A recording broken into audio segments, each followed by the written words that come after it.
No Barry Bonds, no Roger Clemens, no Sammy Sosa. The Hall of Fame still exists. The Baseball Insider starts right now.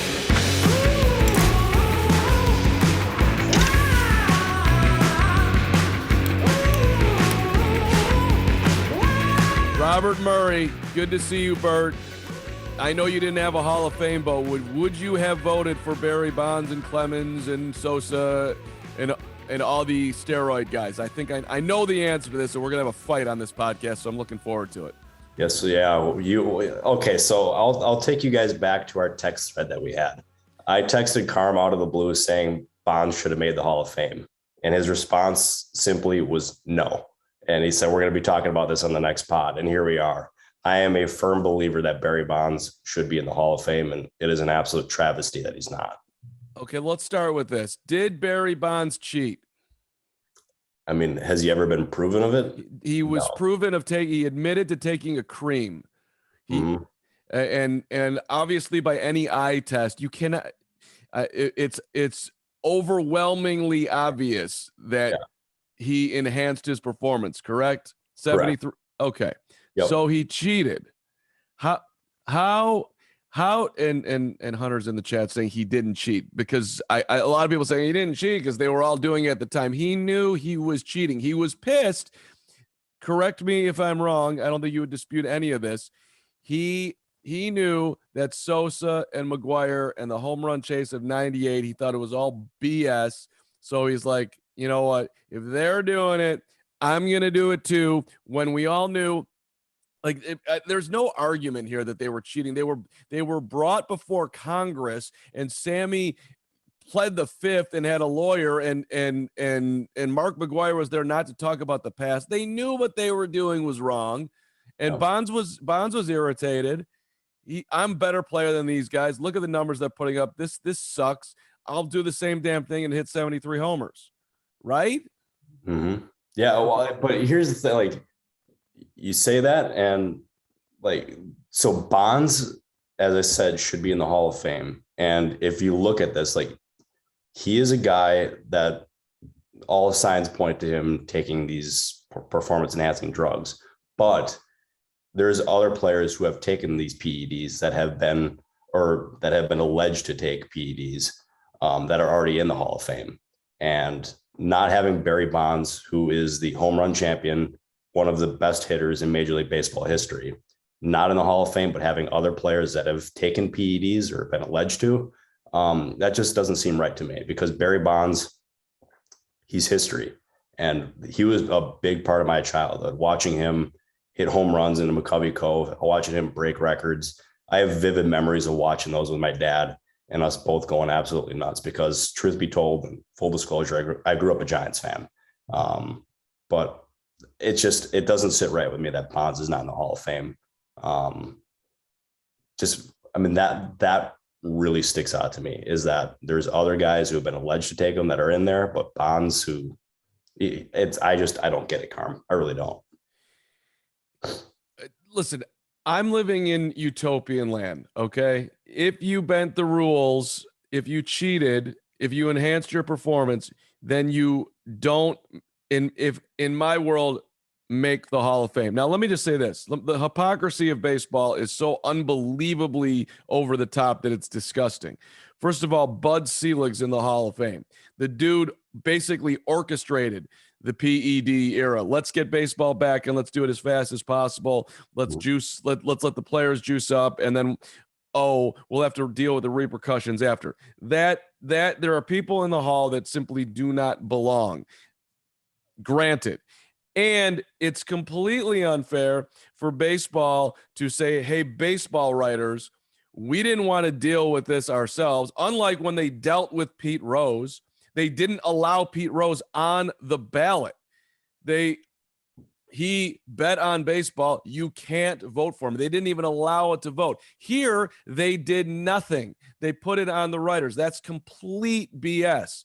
Okay. However, again, when I go back to my utopian world, I'd like to think that in order to be a Hall of Fame player, you were a Hall of Fame competitor. And when you take performance-enhancing drugs, you failed the test. It's never going to be perfect as to who's in, and we can't relitigate terrible people out of there like Ty Cobb or whatever. But also, for me, Rose and the PED users are completely different. On the field, Rose had 4,192 hits, an incredible career, played all over, Charlie Hustle. And then after the fact, he gambled on the game. Like that, now he's a manager. I get it. It ain't great, but that's totally different to me because I'm not putting him in as a manager. I'm putting him in for what he did on the field. What these guys did on the field was they cheated when they were on the field. And everyone's right. Bonds was a Hall of Fame player before he started using. I agree. But then he offed himself, in essence, in my opinion. So my question to you is, I know you're a Cubs fan. Hearing you say that, do you think Sammy Sosa should be in the Hall of Fame? Well, okay, so that's another whole different argument. And by the way, I'm a White Sox guy, Bert. I'm a Sox guy. Robert Murray regrets the error. Thank you. My apologies. Thank you very much. I want them both to do well, but okay. Here. So bottom line, what I don't understand, and I understand it actually. Let me rephrase. I get it. Yeah. Bonds in the guys that the 66% who voted for Barry. Yep. They look at Barry as a Hall of Fame player beforehand, and only 9% of them, or whatever it was for Sammy at the top, believe that Sosa was a Hall of Fame player without PEDs. That you just can't do it. That's ridiculous. If you're going to put PED guys in, Sammy hit 609 home runs. He's the only player in the history of the game to have 3 seasons where he hit 60 plus. Mm-hmm. And if you want to go back to when he was young, okay, fine. He wasn't a Hall of Fame player, but he was a really damn good player. He was a 30 for 30 guy. He could run, he could throw, he could hit for power. It wasn't like the guy. I mean, he had a pretty damn good base to come from that shot him over the top. So I don't understand the yes, and Bonds is like in a special category because he was so damn good. Mm-hmm. But McGuire over Sosa, what are you talking about? McGuire was a DH first baseman who struck out a ton. He wasn't a better player than Sammy when before the PEDs. I don't get that at all. So Sosa gets clobbered because of the way he appeared before Congress and maybe the corked bat, and people just don't like Sammy as much. The Cubs, when on the last day of 2004, when they choked down the stretch and went 2-5 and missed the playoffs, he asked Dusty Baker if he can leave on the last day. Baker says yes. Sammy shouldn't have asked. Dusty shouldn't have said yes. And then the fallout was that they broke his boombox and peed in his locker and traded him to Baltimore. So, but to me, that's a long-winded answer to your question, Bert. But if I was voting for Sosa McGuire, or for McGuire and Bonds, then I'm voting for Sammy. He absolutely belongs in if you put it under that umbrella. Yeah, so I agree with you in the fact that if Bonds gets in, that Sosa should be in. But because you ended up, so I want to make sure that I ended up hearing this right. You don't think that Bonds should be in though, but like you think Sosa should be in? No. Okay. I wouldn't vote for any of the PED guys. Okay. I wouldn't have voted for Bud. I wouldn't have voted for Bagwell. I wouldn't have voted. The Big Papi, let me read you his quote when he tested positive. This is from a radio interview that he did way back in the day on WEEI when his positive test came.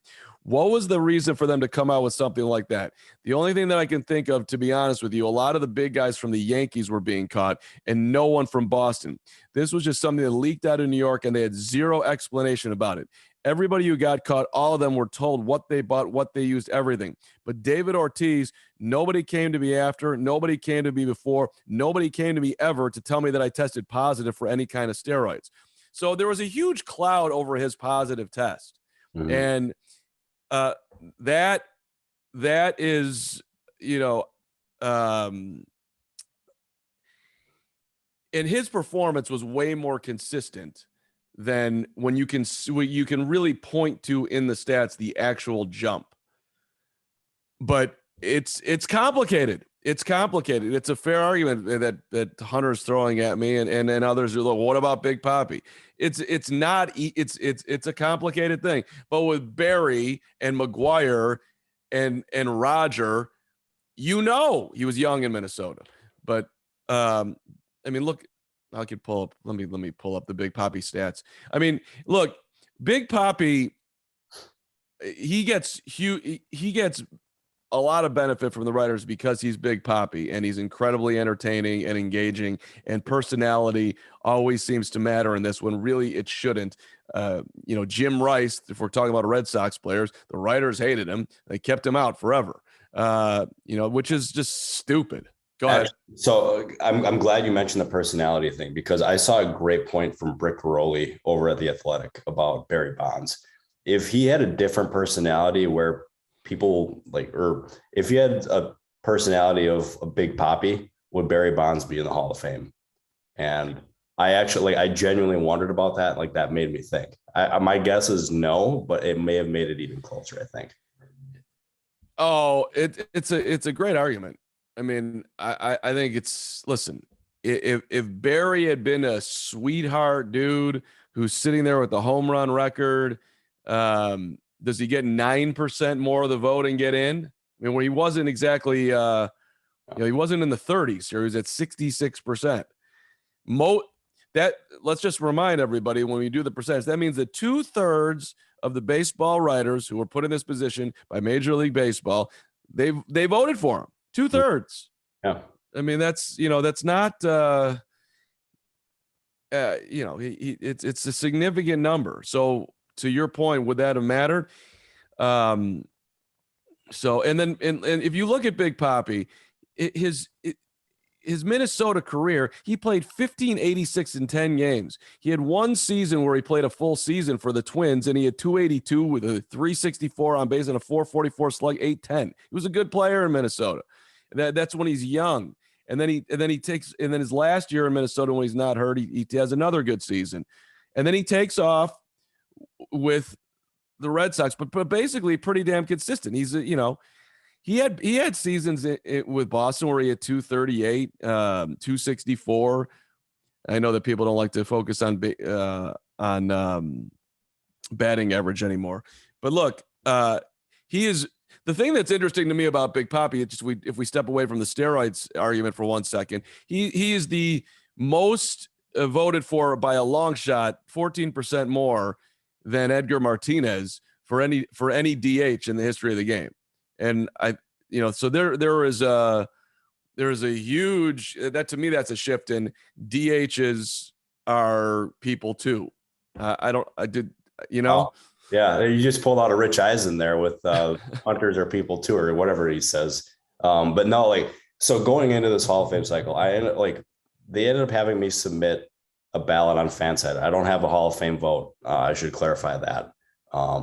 But going into this thing, I think the general consensus was that David Ortiz was going to be the only player that was inducted from this class. And personally, I understood it. I thought, so if we're going to expand my thoughts here real quick, I thought Curt Schilling was going to get a lot less votes, considering that he actually publicly said that he did not want voters to vote for him, which is a bold strategy if you're asking me. But maybe Ortiz getting in and such, how do I want to phrase this? Well, go ahead. Yeah. With Ortiz getting in so easily, maybe that actually does signify a shift in thinking from the voters, and for the DH at least. Maybe that ends up helping out other players in the future. I don't know, but I thought Ortiz deserved it personally. And also something I want to ask you, Carm, because I know how I stand on this. I'm going to say I don't think this should be the case, but do you believe that writers should vote for the Hall of Fame? So I'm totally okay with writers not voting. Yeah. But what's the solution then? I don't know. That's something I've been trying to think about. But in terms of the writers voting, obviously the writers see the players, at least some of these players, on a daily basis. And when it comes to voting, you have to put your personal biases aside And having been around players, you obviously have relationships with one player over the other. And that could end up swaying the vote as much as you try not to actually have that happen. It's like if you created in essence a Supreme Court of non-biased, in that that would be the goal of former players who still pay attention to the game and know what the hell they're talking about. I don't know how the hell how you measure that. Yeah. Okay, but the thing is, it's baseball, man. You're 162 games, regional sport. No one's watching the Cincinnati Reds and evaluating Joey Votto more than the dudes that cover him every day, right? So you have to rely on that. Maybe I don't know. There's no real easy answer. The other thing is look, the Hall of Fame is a museum, right? There are Sosa jerseys in there. There's McGuire jerseys. There's balls from '98. I mean, it's all in there for the fans to see. A lot of comments that you see nowadays. Who gives a shit about the Hall of Fame? Like whatever. Like that's something that like old man baseball who is 74 like you care, but us young people who barely care about the game, we certainly don't care, is in the Hall of Fame. Probably never going to go to Cooperstown because we don't think baseball is cool, unlike young Robert Murray, who's making a career out of it. Congratulations. We do. But hey, by the way, I'm not, well, thank you. But I've heard the case of the Hall of Fame not being as important more in the last 6 months than I've heard in my life. Like that's something I hear. But it's BS. You don't hear the Football Hall of Fame talked about like this. You don't hear the Basketball Hall of Fame talked about like this. The Baseball Hall of Fame gets a ton of conversation, not just on the Baseball Insiders. Thank you for listening. Hit that like, subscribe, put a review in there button. People do care. Yeah. No, they absolutely do. And like, I'm not saying that they shouldn't care. I'm just saying that I've heard it a lot more lately than I have in like ever. And I think that's I don't like it personally. Cause I think the Hall of Fame is definitely, it's like the holy grail in baseball, if we're being honest, or like in sports, if we're being honest, like it is like, it's the ultimate honor. Have you been to Cooperstown? No, but it's on my bucket list. Do you want to go, Carm? I haven't been either. That might be a good Baseball Insider boost the podcast project for us. Get the Baseball Insiders to Cooperstown. We'll do on the ground. We'll be there for the Big Papi. I'm not kidding you. I'll book my flight like right now. Even while we're on the pod, I'll do it. Well, let's not go completely crazy. I don't want to like be a prisoner of the excited moment, but let's continue to discuss this and build let's get a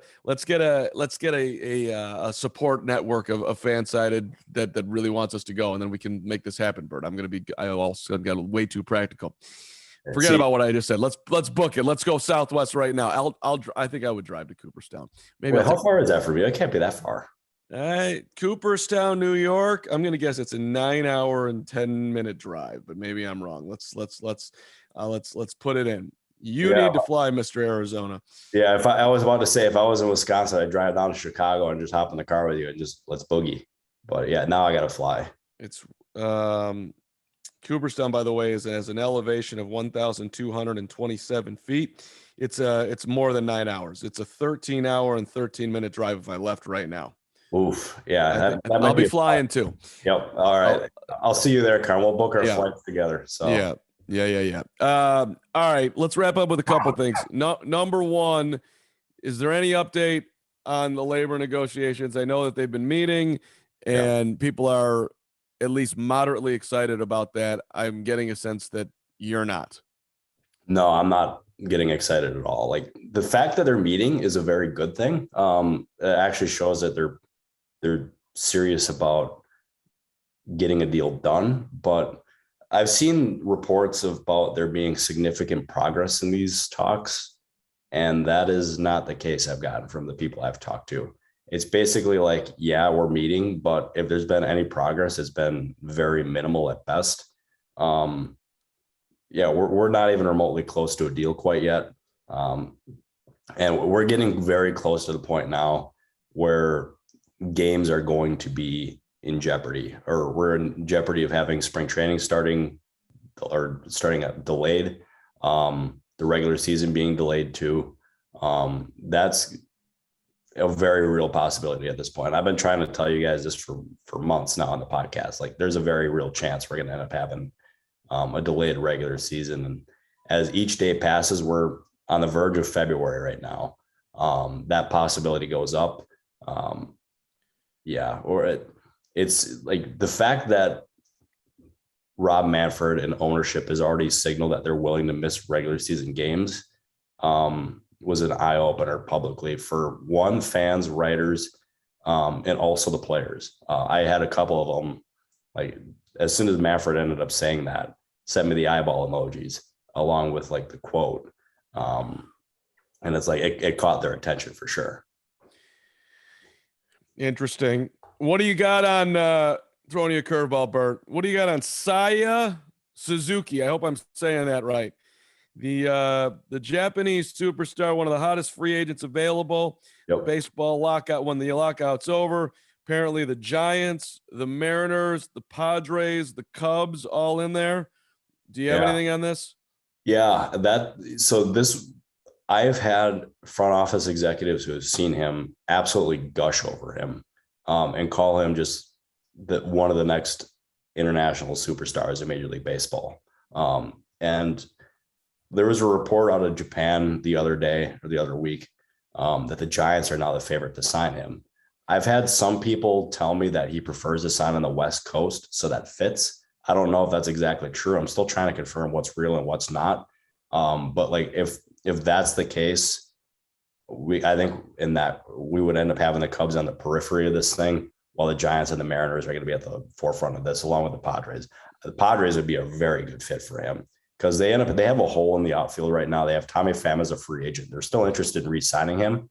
But I think Suzuki would end up being like their numero uno option. I don't know what kind of a contract he's going to end up signing. That could end up being like a decently expensive one. But he's worth it from everything. Like, literally everybody I've talked to has said this guy is going to be a very good Major League Baseball player. And if the reports are right, it looks like he's probably leaning toward the Giants, but I cannot confirm that. But yeah, like that is going to be one that I think a lot of people are going to be watching closely, especially as the lockout ends here. All right. Well, he's 27. They're saying around 5 years, 60 million. It's been his entire career with the Hiroshima Toyo Carp. An outstanding. He's got his 5th Gold Glove Award in right field last year. He had slash line 317, 433, 639, 38 homers, which was a career high, 88 RBIs. Career 315, 414, 570 slash 9 seasons. And he helped Japan win the gold medal in the 2020 Olympics. So I want to add something to that too. The team names in Japan are freaking sweet. Like, if I want MLB to like implement these names. Like, I know we got like the minor league teams that are like freaking awesome, but like, I mean, God, it doesn't get any better than that. Like, personally, that's my one random comment of the day is we need to start implementing these like random team names at MLB. I like it. Let's get creative and also bring some of that enthusiasm that you see in the stands in Japan to American baseball. I think would be sweet. Also, agreed. And well, did you have another comment on that one, Carm? I don't have. Go ahead. So I want to take the podcast hostage for a second here. Go ahead. So we're going to be flipping the sides here, and I'm going to be the host, and you're going to be the NFL insider or the football. Okay. Okay, Bert. So if you guys did not see it yesterday, Mr. Mark Carmen over here, let me pull up the tweet exactly so I don't screw up the wording. I thought it was excellently worded by me. Yeah, like you cushioned it very well. I'll give you that. So let's see. I definitely, if you read between the lines there, I'm hearing this is right. I don't necessarily trust it fully, but I'm putting it out there because. Yeah. Go ahead. So this is what he ended up saying. Hearing from a reliable source, Jim Harbaugh will tell the team today or tomorrow he is leaving to be the head coach of the Miami Dolphins. Could have taken the Minnesota job, preferred Miami. There's an outside chance Michigan pays over the top and he stays, but bet on Miami. So I have to ask you, Carm. Yeah. How did this come up? Like, how did this come about? I'm very curious. Well, I just I was not expecting this, let's say that.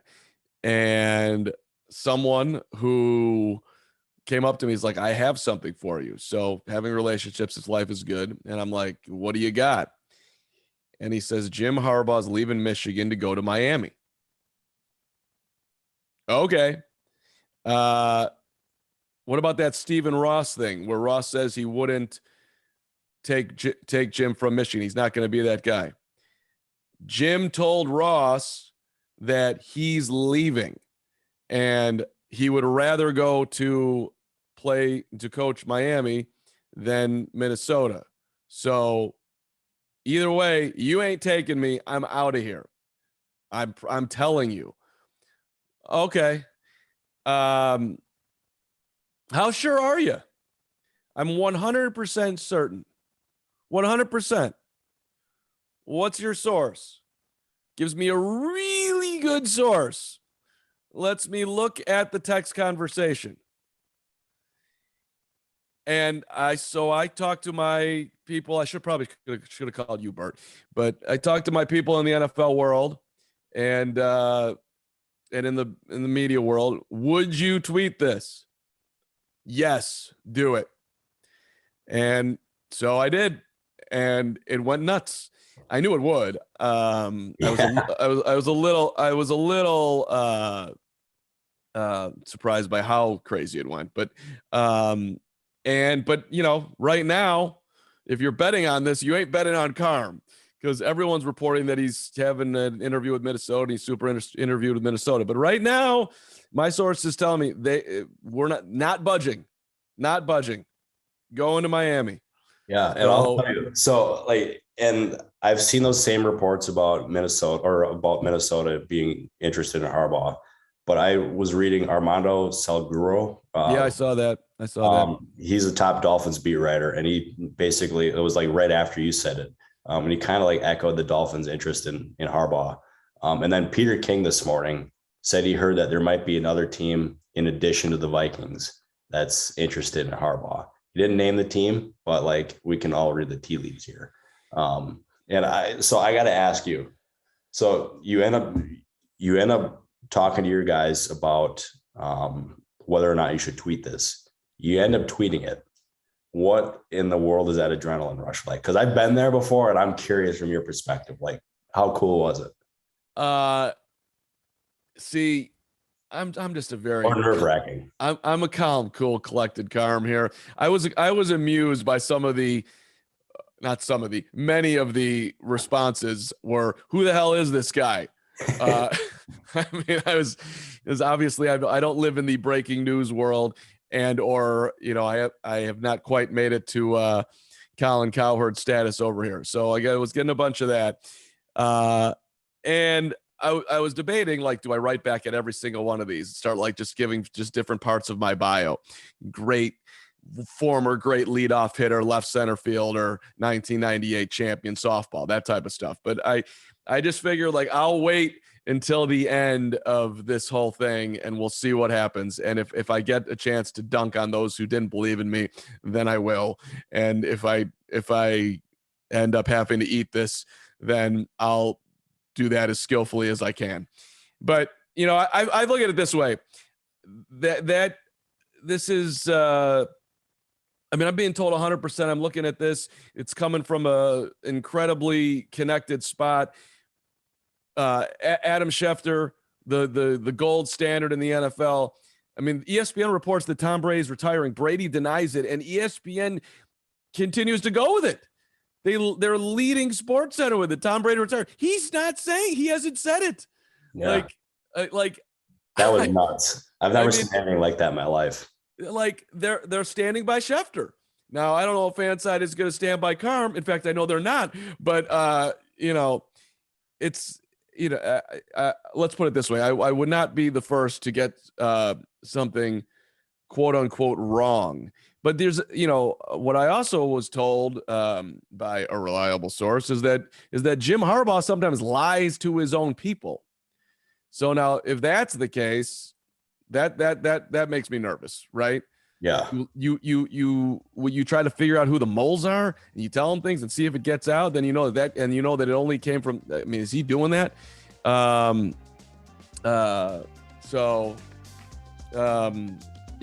listen.